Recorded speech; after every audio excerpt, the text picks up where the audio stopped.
This is Simran Bajaj from East Mojo, and we are at Srimanta Shankar Dev International Auditorium for the celebration of National Girl Child Day.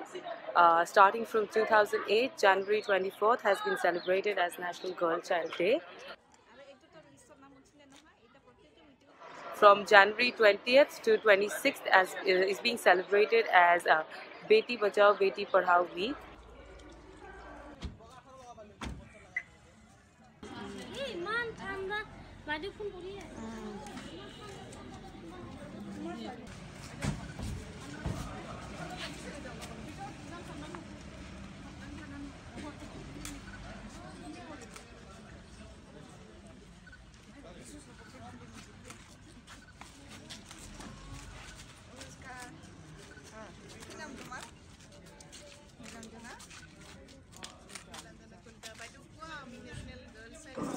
Beti Bachao Beti Padhao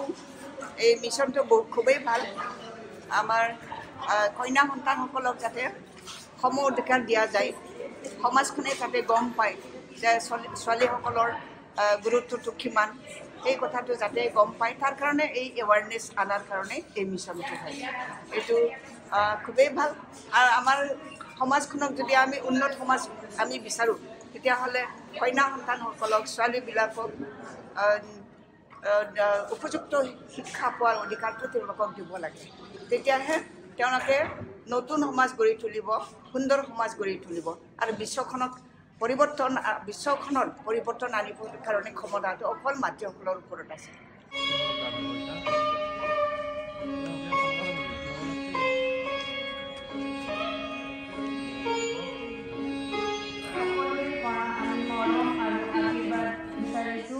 যাতে এই কন্যাৰ শিশুকেইটিয়ে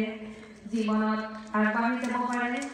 প্ৰতিভাৰে আলোকিত হ'ব পাৰে আৰু সমাজত থৈ যাব পাৰে এক গৌৰৱময় ইতিহাস যিয়ে নিজ প্ৰতিভা আৰু জ্যোতিৰে আলোকিত হৈ গৌৰৱ কঢ়িয়াই চিৰাংগী শৰ্মা অসমৰ গৌৰৱ আমি আশা ৰাখিছোঁ তেখেতৰ এই জয়যাত্ৰা অব্যাহত থাকক ভাৰতলৈ সুনাম কঢ়িয়াই আনক লগতে ৰাষ্ট্ৰীয় আৰু আন্তঃৰাষ্ট্ৰীয় পৰ্যায়ত তেওঁ নিজে উজ্বলি থাকক আৰু অসমলৈ কঢ়িয়াই আনক এনেদৰে গৌৰৱ আগবঢ়োৱা ফখৰুদ্দিন আলী আহমেদ সোঁৱৰণীয়াকৰ প্ৰতিভা বৃত্তি লাভ কৰিছে আমি তেখেতক মঞ্চলৈ আহিবলৈ অনুৰোধ কৰিছোঁ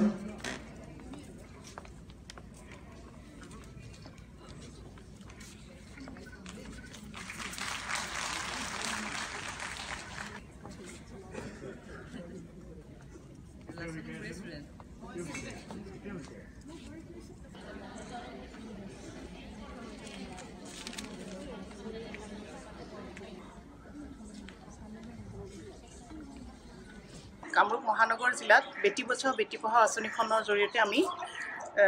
ছোৱালীসকলক কি ধৰণে পঢ়া শুনা সুৰক্ষা ক্ষেত্ৰত কেনেকৈ আগবঢ়াই নিব পাৰি তাৰ কাৰণে আমি কাম কৰি আছোঁ আমাৰ যিটো 181 উমেন হেল্পলাইন সেইটোৰ বিষয়ে সজাগ কৰিবৰ কাৰণে আৰু ওৱান ষ্টপ চেণ্টাৰ য'ত মানে যিবিলাক মহিলাই ঘৰুৱা হিংসা বা যিকোনো বিপদত পৰা মহিলাৰ কাৰণে ওৱান ষ্টপ চেণ্টাৰ সখী বুলি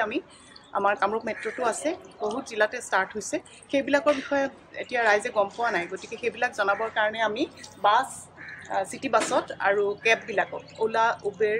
আৰু সেইবিলাকত আৰু ট্ৰেইনৰ কোচবিলাকত আমি ষ্টিকাৰ পেষ্টিং কৰিম